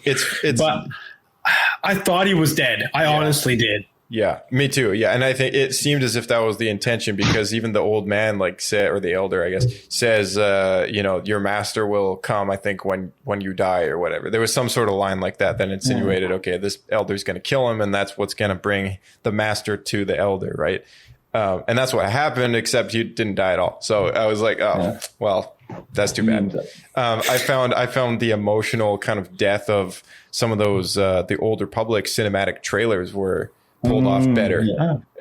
You know, when it comes to the death of a character that we've known for maybe like half a minute, those cinematic trailers for the Old Republic, like are so well good. done, and they're So good. CG 3D animated cinematic things that are 4 minutes long each or whatever, but or if some of them are 6 minutes. But there's one, I think it was one of the first ones that they did, and this Jedi Master just has this, his Padawan throws her his lightsaber, and he just takes on like 2 Sith at once, and it's just this epic duel for like a solid 30 seconds. Then he dies like ridiculously miserably, and it was just the most amazing thing I've ever seen in like a game trailer. But yeah, I feel like this had so much more potential if they killed off the Padawan, and they ended up not doing that. So it's funny how we all want that Anakin turns on his lightsaber to kill the younglings scene. It's like, it'd be better if they just killed the younglings. yeah. I hate MMORPGs. Like, I can't do them. They feel like such a time drain. And I played a decent amount of Star Wars: The Old Republic because of those cutscenes. I was like, man, I was on that website every day being like, what's the next bit of the story they're giving me, like, before the launch of it. And then I tried playing that game so much, but I just did not like MMOs. But I think like the one thing that I think this is kind of like with all of these shorts is the thing that I found most interesting is everyone's take on lightsabers. Yeah. Such an iconic thing. And everyone kind of had their own little, like, here's what we're doing with the lightsaber. We're doing this. And that's my favorite thing going through watching these is just, hey, what are we doing with the lightsaber? Yeah, some of them were shaped like swords. Other times it was like a, I don't know, like a sheath, umbrella. Or an umbrella or whatever. Like, yeah, you're right. Like, they were all very, very different. And then, of course, not to mention the ones with the kyber crystal variation of the story to them as well. So yeah, that's a great point. I thought one of the things that they did interesting in this one as well was when the elder dies, he turns into ash. Like, he just crumbles away as if a Jedi disappears into the Force. They made it as if the Sith just kind of turn into dust instead. And I really like that. I thought that was also like a really cool like mythos thing that they added in that just, in their perspective of Star Wars, like, could have been a thing. And I thought that was really neat. Yeah, it's almost like they've given up so much of themselves that they're just a husk of their formal selves. Yeah, right? yeah, exactly. Yeah, I like it when we get to see like because something we still never have seen is on screen is like an organized like Sith, right? Mm-hmm.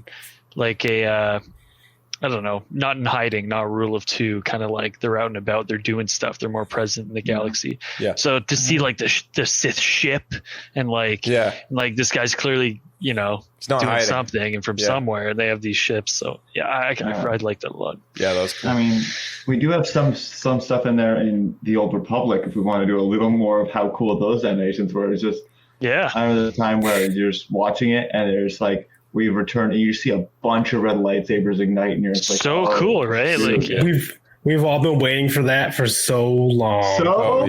Like, there's got to be some point where they're going to do a series that's going to be in that timeline where they can actually do a proper Jedi Civil War. Yeah. Right. Yeah. All right. So go ahead, Ben.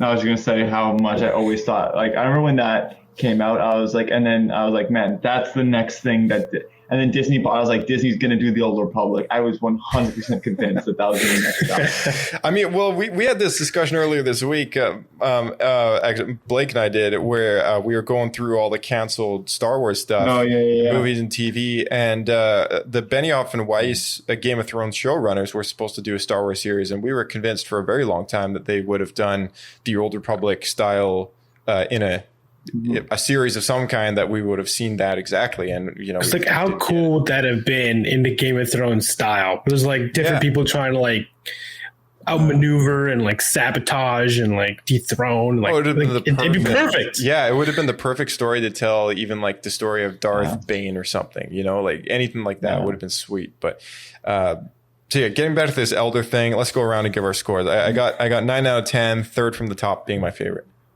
Yep, same with me. Yep, identical. Man, I think I have mine set at 4th. How many chimichangas? I'm a strong 7. I think if the opening kind of was a little bit more like maybe not just in the ship and they killed the Padawan. We could have got a little more, but I think it was like I enjoyed it.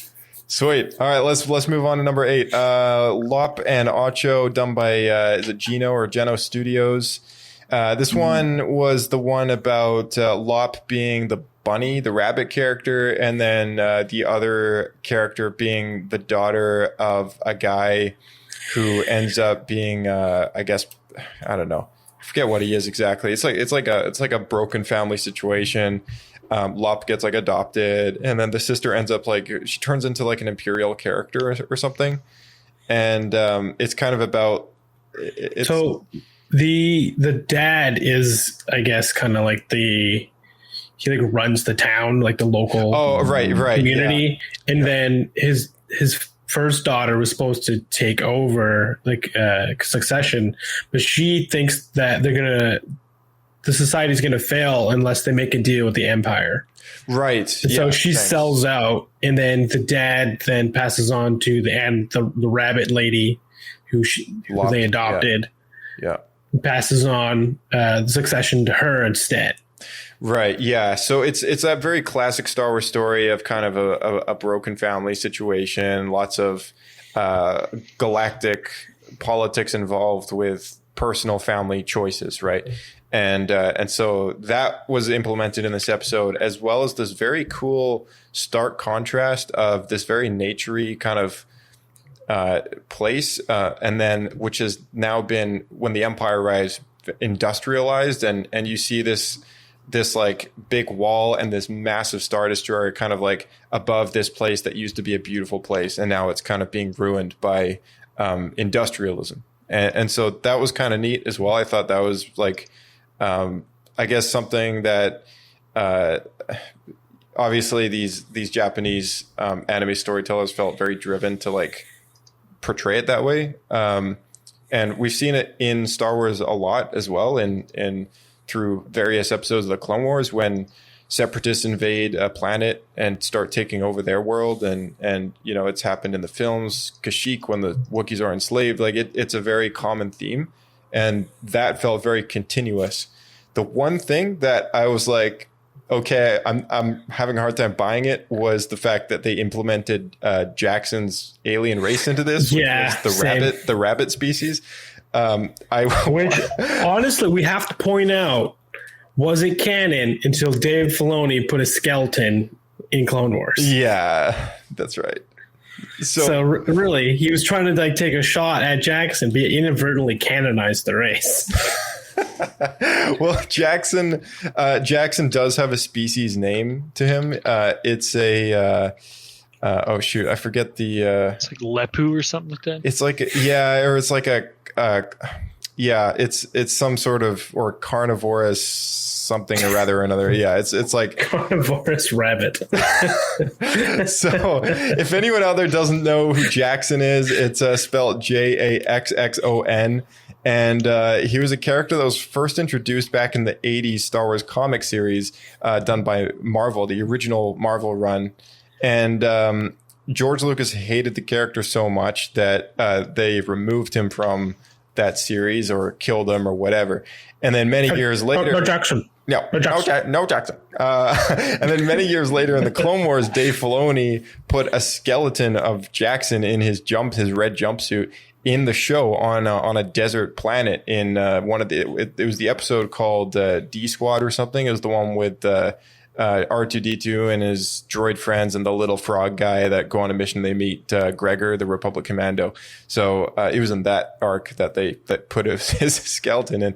And so when this studio, I watched the extra for this particular one, and the studio wanted a rabbit figure in Star Wars and didn't know about Jackson. So they asked Lucasfilm, like, hey, do you know any alien species that looks kind of like a rabbit or a bunny? They're like, yeah, we got him. And so they show them Jackson. So Lop is basically an extension of Jackson's species in Star Wars.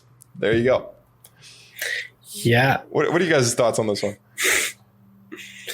That was my biggest problem, honestly. I rated it pretty low because mostly based around that, because to me, that character, that race is just so not Star Wars. It no longer feels like Star Wars to me. Right. The rest of it was like believable, like the storyline and stuff. I love the Imperial stuff. They're like selling out, and she like cuts her hair and becomes like this Imperial officer. You can get past the electric guitar thing, but you draw the line at Yeah, I was gonna say, man, we literally just had like an electric guitar rock concert. We're like, bunnies? Are you mental? Do you want them uglier? Like, is that the key to making something Star Wars? Because we got Bothans, and they're like dogs. We got like I think that's what it is. Like it's too cutesy. Dude, there's like a werewolf in the Star Wars canteen. We got Gamorreans. Yeah, but like still not the same. Like there's a bug. Like Gamorreans the are pigs, Grodians are just flies. Yeah, that's fine. There's something about it to me. Like maybe it's because it's also in this animation style. That being said, seeing if we would have saw one of these in the cantina, I bet it would have been very hideous. A Trandoshan is just a lizard. I know, but there's something about a rabbit. A rabbit to me just doesn't make the cut. It feels a bit out of place. I think it needed to be a bit like, I don't know. Yeah. But it should be fine, right? Like it should be fine. I don't know why. I think there's something about it in North America. Maybe for some people, it's just hard to get around. I can't believe you guys are completely fine with just an electric guitar and Jabba. Literally the argument, hey, please don't execute us. We're going to be the next biggest band. And Jabba saying that makes sense. That flew. But the second there's a rabbit, you're like, that's not the alien race of Star Wars. Just... Nope. There's this bunch of... They had a tea-drinking droid, which apparently was just a thing now. We have a white saber umbrella, all these things, but the bunny is what did it. This deal is getting worse all the time. That's right. That's where I draw the line, man. You got to put it somewhere. What annoyed me about this one is I thought they could have made the Empire, instead of like, hey, we're evil, being like, kind of like in Pirates of the Caribbean, kind of like the third ones where I forgot his name, Commodore. What's Commodore's name? Where he's just like, it's just good business. Or if you kind of think of like Breaking Bad of Gustavo Fring from Breaking Bad, where he's just like, I'm not a bad guy. I'm just doing what I'm going to do is best for me. And what best for me may not be. I'm going to try to make it best for you, but listen, I'm going to do what's best for me. And I kind of would have rather that like, this is why the Emperor worked on some plans. We're just like, hey, we didn't come here with force. Like, we got some people to agree with us. Like, hey, we're bringing stuff. Do you want it? Yeah. Okay. Here's what we're taking from you. And kind of like making a deal with the devil instead of just like, oh, we're evil. Just like here's what we're offering you. Is that a thing in anime though? I feel like anime is usually very black and white in that regard.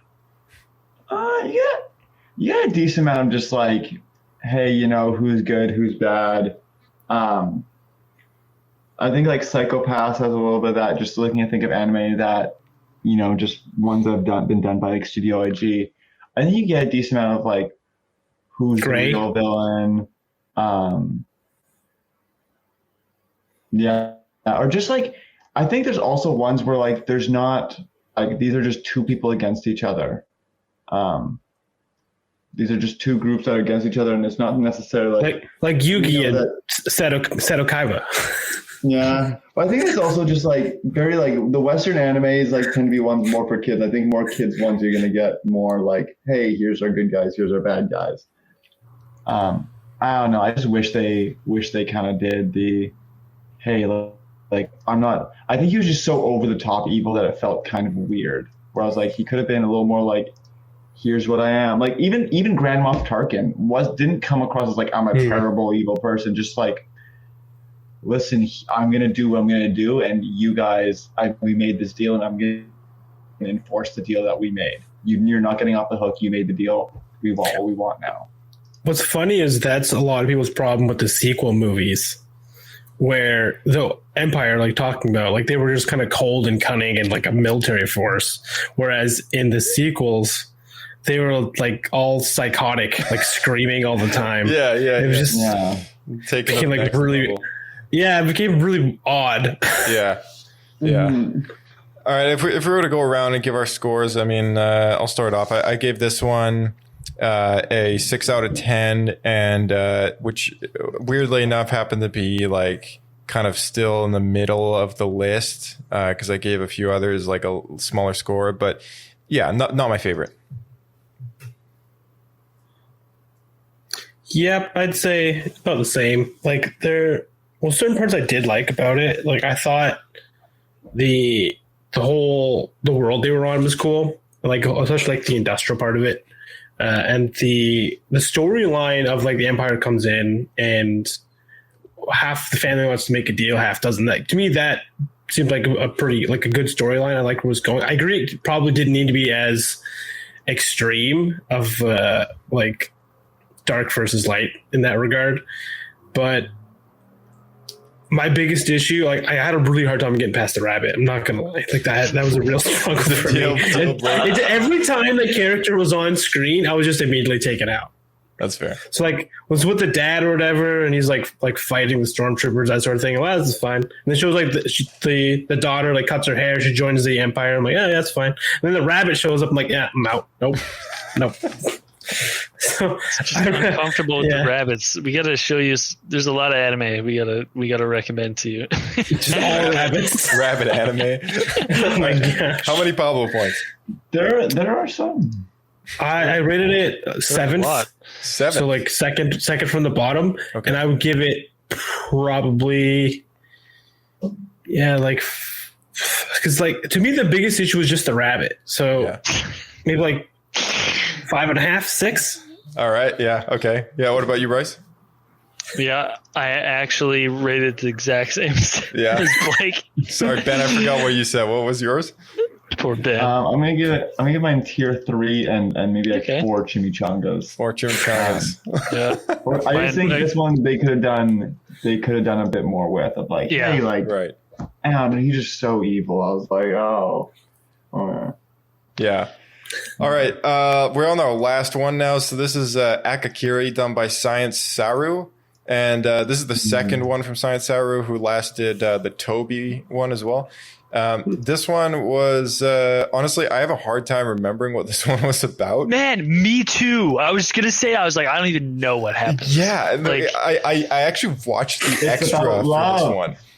Do you believe in love? I just remember there was like a Jedi character who kind of struggled with the dark side a little bit, and that was it. He's getting some headaches. Yeah, and there was like this dynamic duo character that had to take some girl and the Jedi through like a mountain pass, and the dynamic duo was like a short kind of like overweighty guy, and then the other guy was like a really tall, like skinny, slim guy. And when I watched the behind the scenes thing about this one, they were supposed to represent R2 and 3PO as being like this comical kind of awkward duo. Yeah. So yeah, I honestly though, like I can't remember much of it, and it's also my least favorite. I gave it, I may have been a little too harsh on this, but I gave it like a 1 out of 10 stars. What? I think it's just because I just, by the time it was over, I was like nearly asleep. I was like, that one was my least favorite. If I were to rewatch it again, maybe I might be able to give it a higher score, but I don't know. At that point, like I was pretty, I don't know, as much as I enjoyed all these, like in general, like I guess it was the last one, I was a little more burnt out. And I think that probably has a lot to do with it. I kind of remember feeling the same way. We had just, watched like 2.5 hours of it. Yeah. We've seen a lot of different things. It's boiling hot in your house. Right. Yeah. So maybe I'm being a bit too harsh on it, but like I should probably give it another watch. But it's at the bottom of my list as well. Okay. All right. I'm not the only one then. Okay. Sweet. What about you, Ben? Okay, as the only one not in this, here's the thing. This one had I think the most things I liked and didn't like side by side. Mm-hmm. I actually didn't really like this animation style. Of the animation styles, it was probably one of my least favorites. I love the drums. Oh yeah, okay. They have the Yeah. sickest drums just playing. yeah, in the Yeah, you remember the Right. bongos? Right. Yeah, this is the that was actually bongo pretty one. good. Right. Okay, the right. bongo one. Man, like- yeah. Yeah, Oh 10 out of 10, man, man. the bongos. I give that one How many bongos would you give it? 10 uncomfortable rabbits out of There's 10. like 30 bongos in this. Just so many bongos. And I think like the idea of like where he like the bad guy sends out like the love in the mask that he like kills and stuff like that, which is sorry, that's a big spoiler if you want a spoiler warning for that one. Thank you. The post spoiler warning. I think that was pretty sick. I'm just like cool. I also like the amount of red that's used is really cool. The whole like this one had like kind of as we said like he I thought it was pretty cool of like he actually goes the dark side kind of at the end, Yeah, right? Yeah. And I was like, that's probably the best part. sick, right? And I was like, we talk about how so many of these we wish that they did the like we wish that the guy died. We wish we like they actually took it that step. And this one they do. And then we all braided at the bottom. I just didn't like the animation that much. But then kind of toward the end, I started liking the animation more when they started like stylizing it more with the with like the very strong red hues. And I would say like 10 minutes in of like the 13-minute anime, I was like, wow, this really picked up hard. But the action wasn't there. It just felt, it was so interesting in certain ways. I don't know. There's so much I liked and so much I didn't like. And it was just weird because like, okay, the beginning I didn't really like. The animation was kind of weird. The action isn't really there yet. But like the music is just so bongo-y. And I love that. And everything, when things get real, everything goes red. And there's this one shot where like everything's ready. He just killed his like love. And then he looks up and it's just the Sith guy just like with this red background with like fiery red eyes. I'm like, that's so cool. And he's like, hey, you can save the chick by joining me, which mirrors the Anakin Palpatine relationship so well. That's what I was going to mention. Actually referenced Darth Plagueis. And all that was so cool. I just didn't like the beginning, and I didn't like the action, all these things. So I was very conflicted on this one, I'll say. Yep, that's fair. I would say, like, I really liked the overall story they were going for. Like, I liked he's a Jedi who obviously is like fallen in love with this woman, even though he's like not supposed to. He's there to protect her or whatever. But I didn't like the villain. The villain to me was like the weakest point. Part of it was like the design, I think. To me, like it almost had this like Latin America look to it. It was very Aztec themed. Yeah, exactly. It's which was different. Like, it's not something you've seen in Star Wars. This is all I'm trying to get at. Right. Which it took me out a little bit. I mean, it's not to say like it couldn't. It was just, it was new. But I don't know. It was just the villain itself. That was the biggest negative, my point, in regards to that one. But I like the two kooky guys that were like supposed to like help them get to the trails and stuff. I thought they were fun. And going through the rainstorm, I thought was probably the best part. Interesting. Yeah, I enjoyed that part. in the English dub. I think it's George Takei is one of the voice actors for one of those guys. So he played the skinny tall guy. So if anyone like, knows who he is, those two characters reminded me almost of Mulan. Yeah, they kind of did. They also had the same kind of eye shading that a lot of the that might have been why. Yeah, and they had that same kind of kooky character to them. Yeah, totally. So I think this is probably the bottom of, I guess, all our lists, hey? I actually put it in the middle. I didn't mind into. Oh, really? Yeah. You know what? I just scrubbed through it, and after thinking about it a bit more, I'd probably bump this Dude, one. I just talked all you guys into liking this. Yeah. Hey, no, it was always in the middle for me. I actually think it's always. I just laugh so much. It's like, yeah. Watch this when I was kind of tired, and that's it. I was like, okay. It's like that's not a review. Yeah, it's just at the end, and but after I just scrubbed through it now, and you know what? It's different. No, and I'm there's pretty harsh some on it. that honestly, you guys changed my mind on the Toby one, also made by this same company too. I had my Toby one a lot lower, and then you're just like, it seemed really cool for kids. I was like, what the hell? Yeah, that's great for kids. I'm going back, reading my list. So, no, yeah, 100%. I think in this one, the villain almost could be played by, if you've seen who played the from Hunt for the Wilder People, the cop, like the big lady, that's kind of. The big Maori New Zealand lady, That's the vibe I got. Villain really well, she plays the guard from. She plays oh my gosh, what's his name? Jurassic Park guy, Jeff Goldblum. His character in the one of the Marvel movies. Oh, Thor. Plays Thor Ragnarok. She plays his guard, right? Like that. The big Maori New Zealand woman. I agree. And I feel like what I was getting at is that was part of my issue is I just don't buy that as being the Sith Lord. No, I think it's different. I think I don't know. It's not your standard Sith Lord, but no, I this is the person who's going to convince the Jedi to turn to the dark side. And I don't buy it. But do you buy a Jedi Padawan becoming a rock band singer? The answer is no, but I let that one just kind of float off in its corner over there. I know. I see what you mean, though. Every single anime that in this list, as you watch them, they've set it their own kind of style and pacing and aesthetic.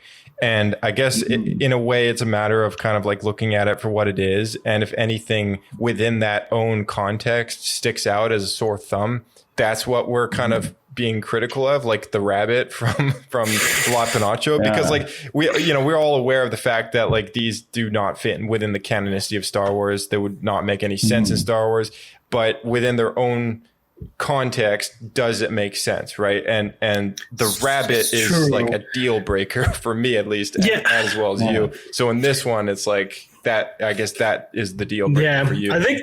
I just think it could have been better if the villain was more ominous and more because she was kind of I think it was a she, a brute force kind of character. And I felt in this storyline, a villain that was more crafty would have done better. I would have bought it more. Something more lines of a Malik, like Darth Malik, or a Revan or something. I guess this character was Sithy Sith.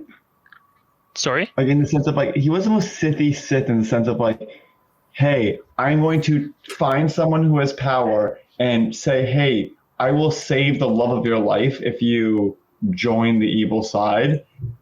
Could work that is both prime episode 3 Palpatine and this girl. So in that sense, he is the most hey, who could you shoehorn their things as a Sith? They have the most similar, I don't know, kind of what he actually does. Yeah, I think rule of two and take on the apprentice. Goes back to what Palpatine says to Anakin, the Sith and the Jedi are similar in almost every single way. And the movies are all from a Jedi's point of view, in a sense that it's about the turning to the dark side, and it's about the fighting back against the dark side and this and that. But this one took a bit of a different perspective on that, and I think that probably was the most interesting thing about it. So maybe I'm being a little too harsh on my score, but yeah, I think you're right. It's probably the first time that we've ever seen anything like it, to be honest. Aside from if anyone's read any of the books. Any of the Sith books. I know we all, those of us who have read the Darth Plagueis book, very much enjoyed it, and remains to be one of the best Star Wars books ever written, for good reason, because it's one of those rare instances where you see through the eyes of a villain, and you're kind of fascinated by it in a way and done well, mind you, not in like over the top, always evil for the sake of evil. Right. Yeah. It's not like painted in this weird kind of abstract. Well, yeah, exactly. Like it's not like Rise of Skywalker style kind of ridiculous to proportions worth of evil for the sake of being evil. It's like there's a purpose behind what they do, and they're just doing it in a very, very terrible ways. But there's kind of a purpose for it, and it's not kind of portrayed as beyond absurd measures. It's portrayed in a way that's like, yeah, we have to do this to kind of do that, and it's like part of the grand plan. This is what needs to happen, right? So for them, it's a sense of reality. And as the story viewer reading that book and stuff, and sometimes it's like if it's grounded in a reality that makes sense to the audience, it can make sense, right? So anyway, that's those Star Wars visions. What would you guys think? And just in a recap, like, I mean, any thoughts on whether or not you would want more of this, or do you think it was a good kind of like happy with what you've seen, anything like that? I would really like at least like the top 3, which I think we kind of all had the same ones in mind. I would like to see an expansion of their worlds. I think it'd be cool to actually get like a series come out of some stuff, especially the Ninth Jedi. There's just so much going on there. Even if it's just like maybe like a film, like an anime film, something like that. I think that'd be cool. Yeah. Ben? I would really like if there was maybe not, I really like anime, and if there was more of this, that'd be great. But what I really got from watching this is how much I just wanted something of like Old Republic or future, just like different timelines of like, hey, here's what's happened way back when, and like give me something of like, maybe it's like actual canon, like old Mandalorians things of like back in their heyday of like, hey, we're just killing everybody. Or like, I don't know. I think there was just so much like cool like culture of like this switch, and I think we get a lot of desert planet in movies and TV show. Yeah, sweet. I'll kind of second that. Like, I think this was one of the most enjoyable like Star Wars things I've seen in a while, because, and I think it's extremely healthy for the franchise because of how it kind of like pushes Star Wars to be different. And we've seen like I know, I mean, like a lot of people are upset at the sequels because like, they're the same movie technically. Is like they didn't push enough. They didn't do something different. I think this really shows that like you can do so much with Star Wars as a genre. Like, and I don't think people should be afraid to kind of like, right. To kind of, try no stuff. rock bands or rabbits, of course, but no. But like, yeah, I think it's really cool. I don't necessarily feel like I want to see a series out of any of this, even though it would be cool, but I would like to see more of this, like more of just exploring, like, I don't know, just different ideas and stuff. Mm-hmm. I mean, I'd still watch it of course, if there's a series of like the Ninth Jedi or like something like that, I think it'd be great. But I think the important thing for me is getting these kind of stories. They used to have this in like some of the Star Wars comics that have these. Sometimes they'd have like special issues where it'd just be like tales of Star Wars tales or something like that, and they'd have like a series of these comics which weren't canon. It would say that like right before you read it, and have all these like goofy, weird, non-canon stories. I love that about these old comics. So yeah. Oh, that's a good point. I think the one other thing for me is my biggest takeaway from just these were just the lightsabers. I thought like something cool with lightsabers could be really cool. Just how much they did with it, and like, Kylo had the cross guard, and I think that was basically the most entertaining thing we got. But I was like, what is like? I think my favorite one is one that had like, I forgot which one it was, but it had a halo kind of like around the hilt of his lightsaber. Oh yeah, that's right. I think that was the Elder. Favorite. I think, wasn't it? Maybe I forgot which one had it, but had the halo around the hilt of the lightsaber, and that was like really cool. And maybe you don't have to go to the lightsaber or something like that, or the in the twins. I think he froze up there. He's just lightsaber daggers, maybe. I don't know. Yeah. All right. Well, I guess we're running close to the 2-hour mark now, so I think we'll call it here. But in short, I think we're all taken aback that this even happened in the first place. I mean, this offers a diverse cultural perspective on Star Wars and kind of flipping the equation a little bit. But I agree with Bryce that I think this was a really good decision. Yeah, totally. This was needed to bring in something fresh. Yeah, trying to push in that direction. Yeah, agreed. And compared to Marvel's What If series, still being based in the MCU in the multiverse, they did a bunch of stories where it's like, oh, well, what if this happened? What if that happened? And this is basically that in Star Wars, but not in the canonicity. They just literally handed over the license, handed over the keys to the car and said, just do with it what you will. And I think it brought out some really neat perspective on the story. So, if they ever do any more, it'll be most welcome. I would love to see them approach other studios with it. Overall, I think it was pretty sweet. So thanks guys for coming back on the show. I guess we'll catch you all in another time. And Ben, thanks again for coming back on. It's been a while. So I'm excited to be back. Bryce, come on some more. Yeah, thank you, sir. Yeah, it was good chatting with you guys as always. And Blake. Yep, always good. I'll be back. All right, guys, and thanks so much for tuning into the show. Please give us a great rating if you can, as well as share the show with a friend. It really helps us out, helps people discover the podcast, which is most important of all. We'd love to see that more people are tuning in here and there, which is always great. If you do that, you just, if you have been sharing the podcast around, that's fantastic, and we greatly appreciate it. I'm sure other people who find the podcast very much appreciates it as well. We thank you very much for it. So whatever podcasting platform you're listening to, if you subscribe to our show, you'll get notified, or at least there should be an option to notify you of any new episodes. You can also follow us on our Twitter feed at SW Escape Podcast, and our Instagram, which is also kind of the same thing. It just notifies you whenever we have a new episode out, as well as the description and what it's about.